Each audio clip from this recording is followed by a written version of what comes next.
RTCI présente des invités de marque. Les analyses les plus pertinentes. Objectivité. Dans le vif du sujet. Avec Enis Morey.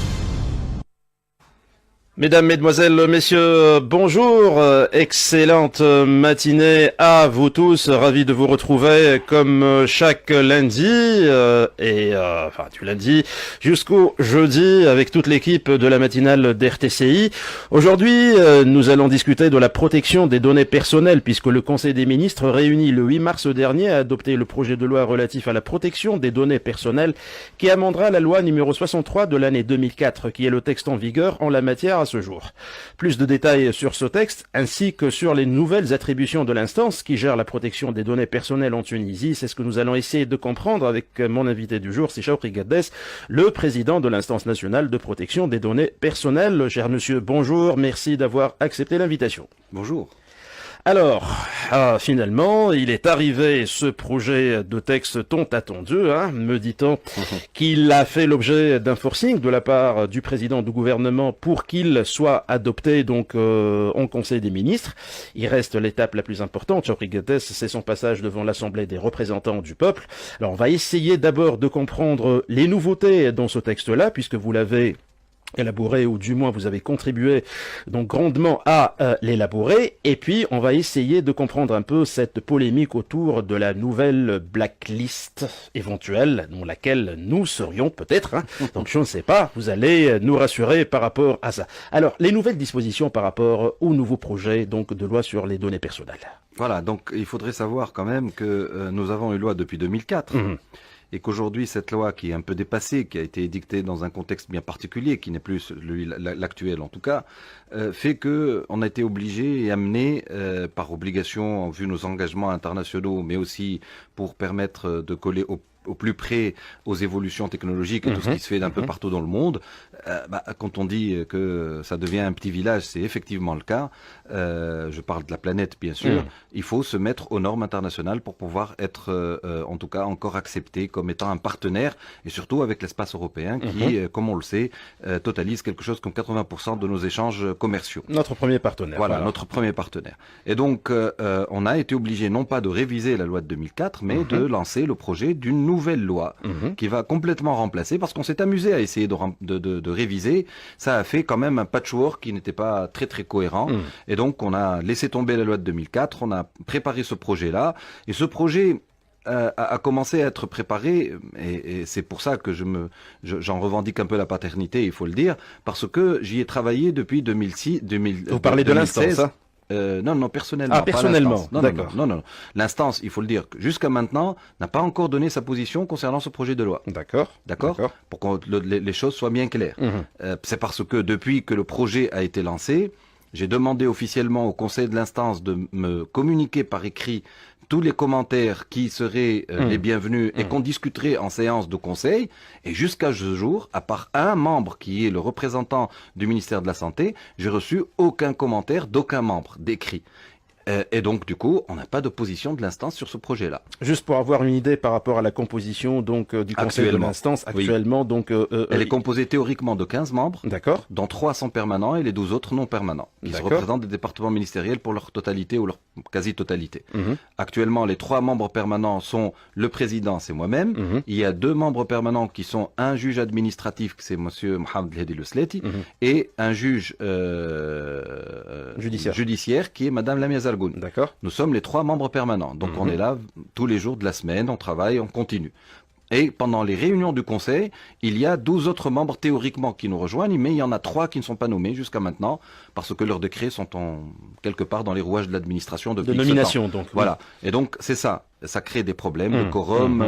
C'est pour ça que la plupart du temps, les dernières réunions, on est obligé de passer à la deuxième réunion pour qu'on puisse la tenir, etc. En tout cas, tout ça, c'est ce qui a amené. C'est pour cela que vous avez donc revendiqué individuellement la paternité. Voilà. Oui. Donc non, c'est moi qui ai rédigé le projet. Ça, il n'y a pas à dire. Et par la suite, une fois que je l'ai rédigé conformément au règlement européen, parce que c'était l'idée, et non pas à la Convention 108, parce que la Convention 108 est dépassée par rapport au règlement, eh bien, j'en ai fait cadeau au ministère des Droits de l'Homme, qui D'accord. en a fait son projet, qu'il a défendu, qui a lancé une consultation nationale, parce que nous, on n'a pas autorité pour le faire aussi, d'ailleurs, il faut le dire, qu'il a lancé la consultation nationale en juillet 2017. On a reçu quelque chose comme 530 ou 540 recommandations et commentaires de la part des différents départements ministériels et toutes les personnes qui ont été consultées. On a fait un workshop le 12 octobre, et ça a donné ce projet de loi. Parce que le projet initial faisait à peu près 220 articles. Aujourd'hui, il est à peu près à 140 articles. On a fait des réunions du comité technique la veille du Conseil des ministres. Et tout cela, pourquoi? Parce que, il faut le dire, parce que on a les politiques aujourd'hui qui sont derrière ce projet-là, qui poussent pour son adoption, et tous les politiques, quels qu'ils soient. Je veux dire, premièrement, le gouvernement a à leur tête Youssef Chahhed, que je remercie personnellement, parce que c'est quelqu'un qui a compris l'intérêt de la question, qui comprend la nécessité de mettre un cadre juridique conforme aux normes internationales aujourd'hui, et c'est lui qui a été derrière l'adhésion de la Tunisie à la Convention 108, et qui a toujours été derrière le passage le plus rapidement possible du nouveau projet de loi. Et c'est lui qui a fixé la date du 7 mars, bon ça a été décalé d'un jour parce qu'il devait aller à Ben Guelden, donc il y a eu ce Conseil de ministres, et je le remercie encore une fois, mais vraiment, parce que si c'était pas lui, moi je suis pas sûr que ça aurait été passé ou pas. Donc il y a Mahdi Ben Ralbi comme étant ministre des Droits de l'Homme qui a travaillé sur ça. Il y a Youssef Chahhed qui a poussé à faire ça. Et ça, on a eu un conseil de ministres où on a obtenu en plus la priorité pour ce texte-là. Et donc il passera en priorité. Mais je n'arrêterai pas les remerciements à ce niveau-là. Parce qu'il faut dire autre chose. Tant que ce projet était dans les rouages de l'administration, il y avait les députés qui étaient derrière, qui demandaient à savoir, voilà, non, et qui étaient convaincus aussi de la nécessité d'avoir ce texte-là. Je pense plus spécialement à Sinof El Jameli, président de la commission, qui à plusieurs reprises est passé à la radio, qui m'a téléphoné à plusieurs reprises et qui a fait lui aussi pression pour que le texte passe en priorité pour qu'il arrive chez lui. Donc tout le monde est là pour faire passer le texte le plus vite possible avant le 25 mai 2018, c'est-à-dire la date d'entrée en application du règlement européen. Un bon juriste que vous êtes, donc vous parlez de la forme, je vais attaquer le fond. Allons-y. Alors sur le fond, 4 axes principaux. Mais j'ai jamais fait un topo aussi général et complexe sur la question. Il faut être avec Enis Murray, voilà exactement. Voilà. C'est pour plaisanter. Voilà, donc les 4 axes de ce projet de loi, alors c'est très très intéressant. Vous préconisez une instance indépendante, on va revenir sur cette instance indépendante. Vous préconisez aussi une aggravation des peines, donc sur ceux qui essayent donc d'entraver ou plutôt de transgresser donc les législations relatives aux données personnelles. Il y a aussi des régimes spécifiques. Je lis ici, j'essaie de traduire. Vous venez de me donner donc un magazine français. Voilà. Non, la même existe. Je suis tombé sur l'arabe. Je suis tombé sur l'arabe.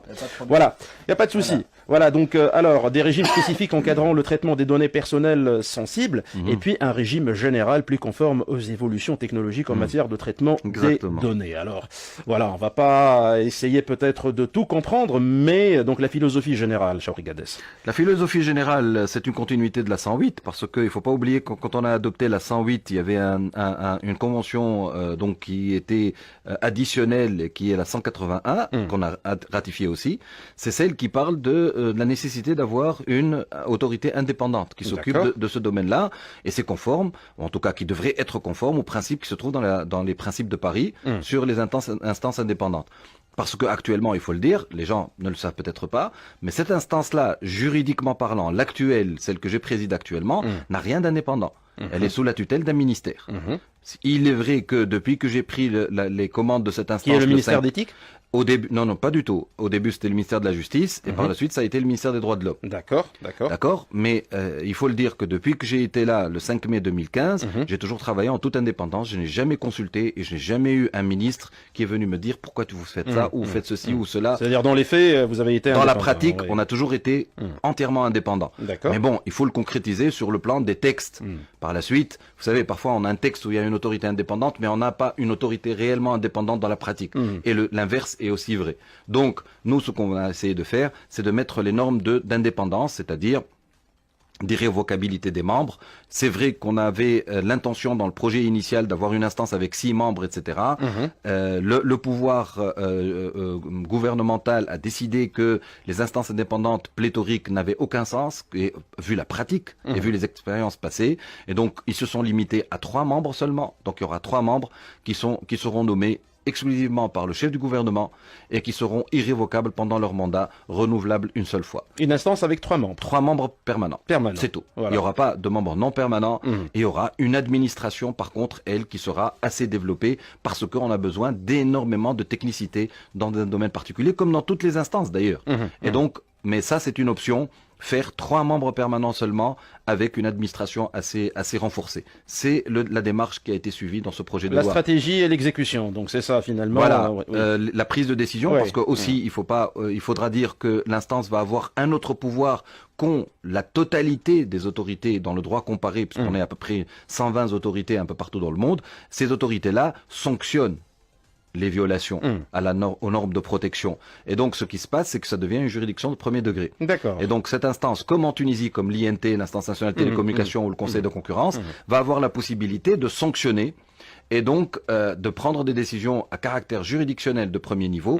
C'est pour cette raison-là que cette structure-là, ou ce conseil-là, va avoir parmi lui, dans sa composition, un magistrat pour que ces décisions soient conformes avec les normes. En plus, dans l'administration, il va y avoir un autre magistrat qui, lui, va faire l'enquête, etc., suivant les normes d'enquête dans les recours juridictionnels. Des sanctions plus dissuasives aussi contre les violations des normes de protection ça, des le données règlement européen. personnes. Exactement. Là, c'est l'harmonisation, justement. Oui. Alors, des sanctions pécuniaires prononcées par l'instance avec plafond de 4% du chiffre d'affaires. Hein. Oui. Donc, quand même. Hein, c'était le projet initial, effectivement, parce que c'est le règlement européen, c'est ce qu'il préconise.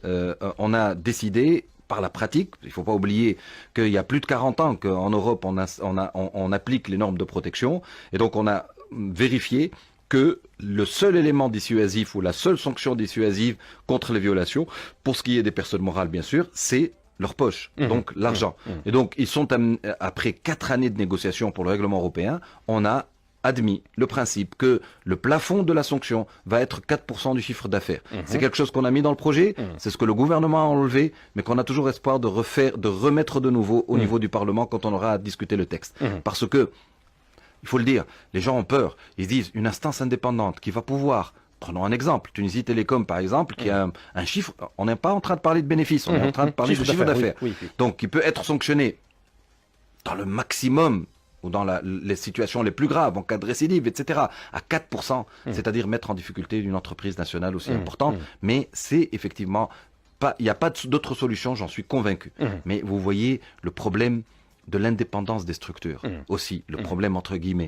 Donner autant de pouvoir, c'est nécessaire, mais comment avoir la garantie que ces structures-là puissent user de ces pouvoirs-là en essayant d'être proportionnelle, d'être avec ce qu'elle est en train de traiter, etc., avec beaucoup de responsabilités, avec une prospective assez importante, etc., ça pose de très très grands problèmes, ce qui va entraîner des problèmes au niveau du choix des personnes qui vont être à la tête de ces structures. Alors, vous avez élaboré aussi des régimes spécifiques encadrant le traitement des données personnelles sensibles. On parle de la sécurité défense, santé, voilà, vidéosurveillance, voie publique, recherche scientifique, journalisme, géolocalisation, Internet des objets, hébergement et cloud, profilage.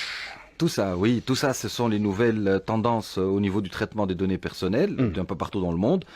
Parce que ce qu'on a créé ou ce qu'on a mis, c'est l'esprit même du règlement européen. Il y a un régime général de traitement, mais quand vous arrivez à toucher à des données sensibles, où il y a des dangers beaucoup plus importants quant à la vie privée et la préservation de la vie privée des individus, vous allez avoir des régimes spéciaux.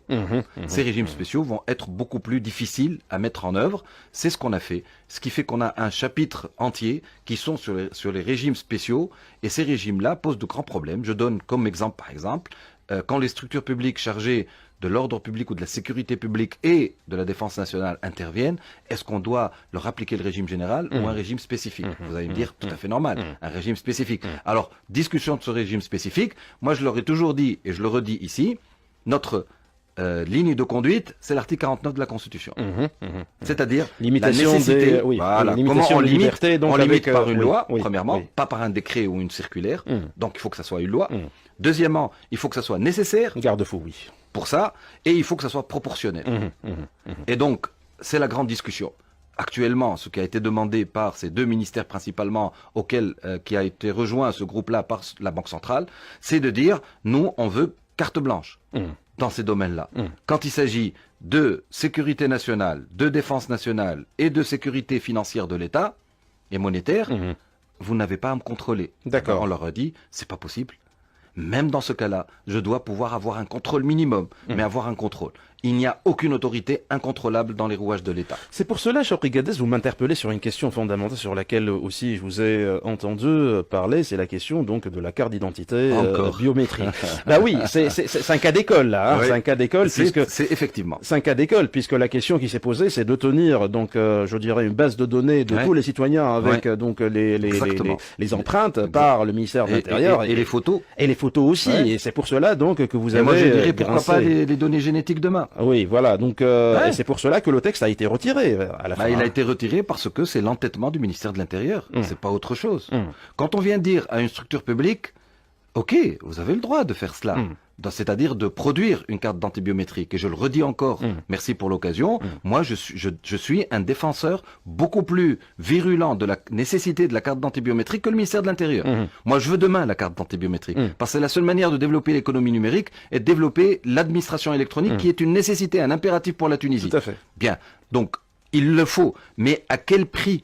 Avec quelle concession? Moi, je dis, il n'est pas question de créer une base de données, des données génétiques ou des données biométriques des Tunisiens. C'est grave, c'est attentoire à la liberté des individus, c'est contre tous les principes, c'est violent l'article 49, et je dis aux gens du ministère de l'Intérieur, allez lire les décisions des cours constitutionnels partout. Allez lire la décision de la Cour constitutionnelle allemande, du Conseil constitutionnel français, de la Cour européenne des droits de l'homme, de la Cour suprême de l'île Maurice. Mon Dieu. Si vous voulez pas regarder vers le nord, regardez vers le sud. Et attendez-vous ce mois-ci à avoir la décision de la Cour suprême indienne. Vous allez voir que tous vont dire non, c'est inconstitutionnel, c'est contre tout principe de protection des droits des individus. On ne fiche pas systématiquement les gens. C'est contre ça. Vous allez me dire, c'est parce que l'Allemagne a payé le prix avec le régime hitlérien. C'est pour ça qu'ils s'amusent plus avec ça. Il faudrait qu'on ait un régime hitlérien pour pouvoir dire non, c'est pas possible. Et en plus, en quoi ça peut vous être utile? Ça n'est pas utile. Je le dis et je Peut-être fais la certains preuve. revendiquent la menace terroriste Non, et le non, fait non, de cadenasser non. peut-être, donc on Pas essaie du tout. de limiter. Pas du donc tout. c'est, Regardez, quand on a quand on attrape un petit froid de rien du tout, on va pas prendre sans faire de la publicité un antibiotique, un augmentin ou je sais pas quoi. et comme a dit Lao Tzu, on ne tue pas donc une mouche avec un canon. Un canon. Ouais, c'est ça. Ah bah, le ministère de l'Intérieur, avec le projet de base de données qui se cache derrière la carte d'identité biométrique, veut tuer la mouche qui est le terrorisme avec une bombe nucléaire. Ça, non. Il n'en est pas question. Les solutions existent. Et je leur ai donné les solutions.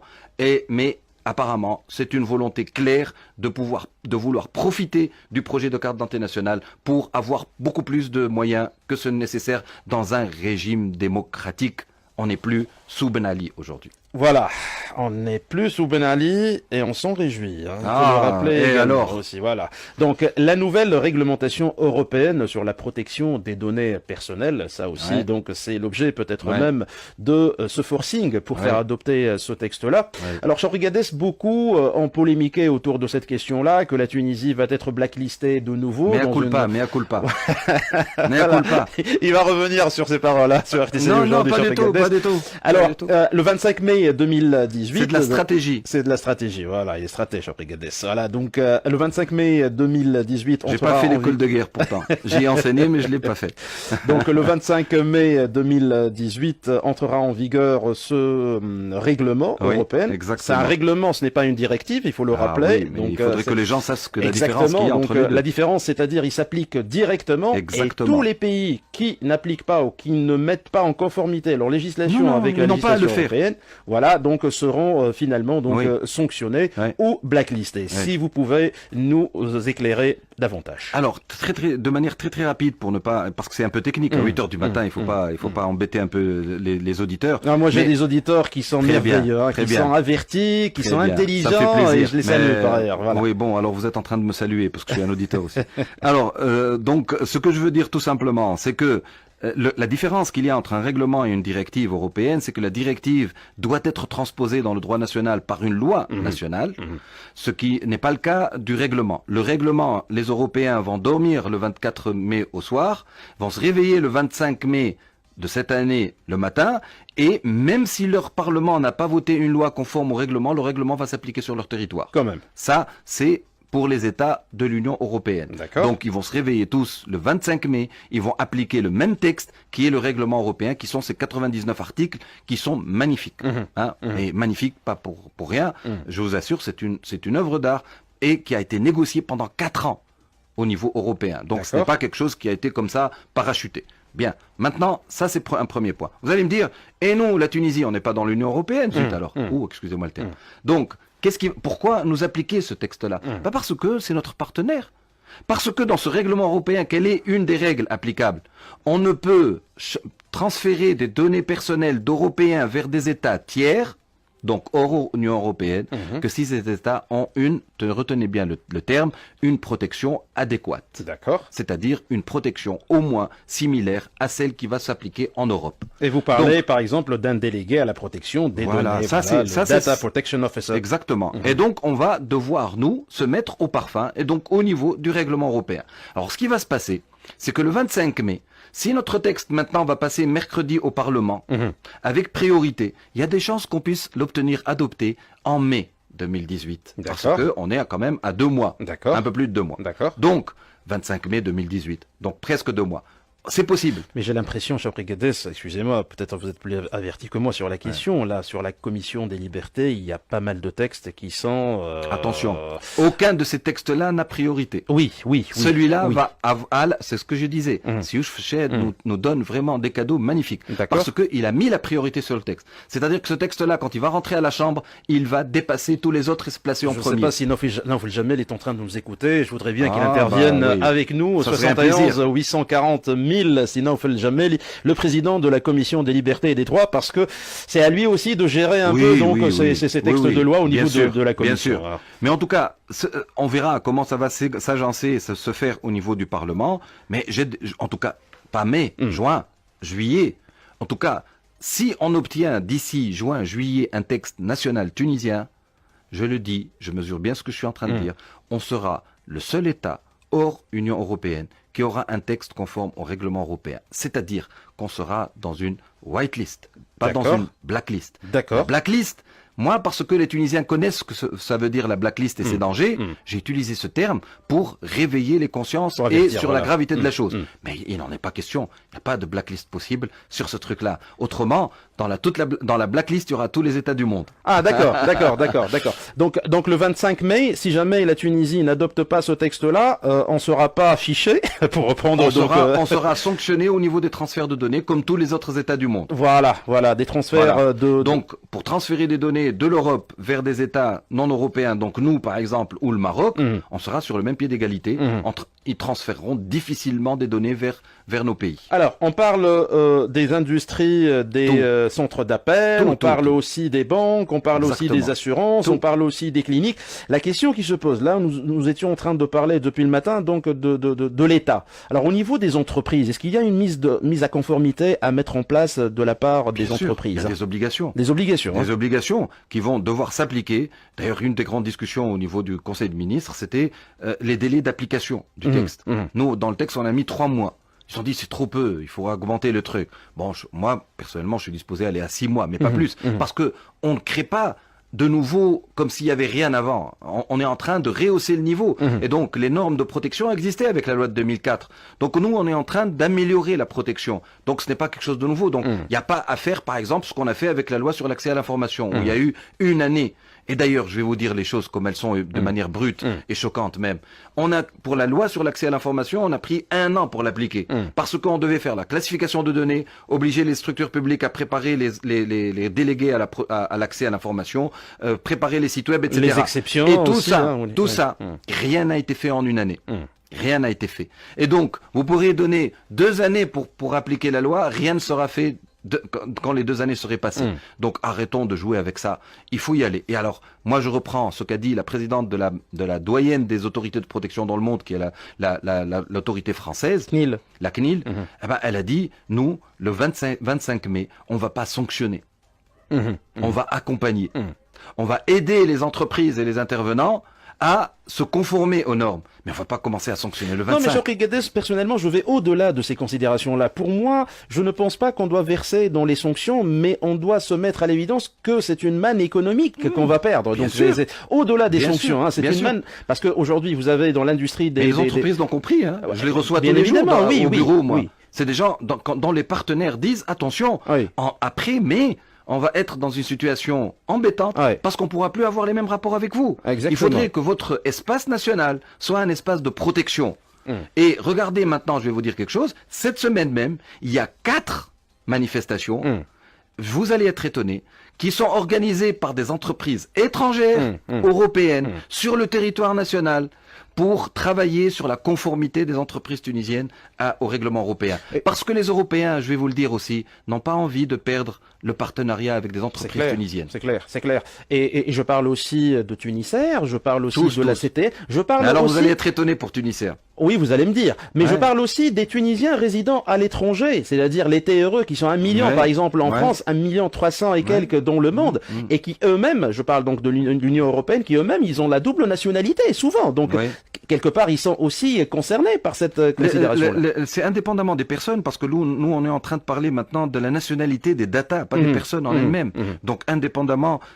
Où est-ce que la donnée a été créée? C'est ça, ce qui lui donne sa nationalité. Donc qu'elle soit d'une donnée, parce que nous, par exemple, la loi, elle protège les personnes qui sont sur le territoire national, qu'ils soient nationaux ou pas. C'est la même chose pour l'Europe et pour le règlement européen. Moi, quand je suis de passage et un visiteur et un touriste pendant 3 jours sur le territoire européen, les données que je laisse et les traces numériques que je laisse doivent être protégées suivant la norme européenne, même si je suis pas européen. Vous allez me parler de Tunisair. Oui, Tunisair, c'est une société, une entreprise nationale qui est une fierté. La gazelle tunisienne et le drapeau et le fanion de la Tunisie, en espérant qu'économiquement ça marche un peu mieux. C'est une entreprise que le 15 juin, elle était dans la liste, 15 juin 2016, la liste des entreprises qu'on a envoyée au procureur de la République parce qu'elle était non protectrice des droits des données personnelles. C'est une entreprise qui a fait toutes ces procédures depuis et qui, tenez-vous bien, c'est la première entreprise nationale, publique, qui vient de nommer son DPO, c'est-à-dire son délégué à la protection, avant la parution de la loi. D'accord. Mais elle n'est pas elle est la première publique, mais elle est la 6e entreprise en Tunisie qui nomme son DPO, donc avant même l'obligation légale. DPO, il faut le rappeler, c'est le délégué à la protection des données. C'est l'acronyme anglophone, Data c'est Protection Data Protection Officer. Ça va devenir une obligation, c'est une obligation dans le règlement européen, c'est une obligation dans le nouveau projet de loi tunisien, et ça fait maintenant 1 an et demi qu'on dit aux entreprises, si vous voulez vous mettre aux normes, commencez par nommer un DPO. Alors l'UBCI l'a commencé, c'est pas de la publicité que je fais parce que c'est comme ça, c'est la seule banque qui l'a fait, c'est la Star. C'est une entreprise publique, j'ai oublié, mais parce que elle est à partie aussi participation étrangère française là, donc c'est l'assurance. Et il y a Cloud Temple l'hébergeur, et il y a plusieurs entreprises qui ont déjà nommé des DPO, qui ont commencé à travailler et à se conformer aux nouveaux normes de protection avant l'apparition de la loi. Parce qu'il faut être proactif dans ce domaine-là. Soit vous y êtes, soit vous allez partir. Voilà. Merci beaucoup, Chokri Gades. Je rappelle que vous êtes le président... Et la Tunisie, je veux pas que la Tunisie parte. Tout à fait, elle ne partira jamais. Exactement. Elle ne partira jamais. Vous êtes le président de l'instance nationale de protection des données personnelles. Nous avons parlé de ce projet de loi relatif à la protection des données personnelles qui amendera la loi numéro 63 de l'année 2004. Voilà, une trentaine de minutes qui passent très vite. Très très vite, c'est incroyable. Moi, c'est comme si c'était 10 secondes. Voilà. Vous revenez quand vous voulez. Merci. Voilà, merci infiniment, merci à vous tous qui étiez donc à l'écoute. On se retrouve demain, même heure, même chaîne. Demain, ça sera Madame Sihem Ben Sedrine, la présidente de l'IVD, qui sera à la place de Chokri Gades. Je voudrais bien y être avec elle. Bah, vous venez alors. Excellente journée, au revoir et à demain. Bye. RTCI vous a présenté Dans le vif du sujet avec Ennis.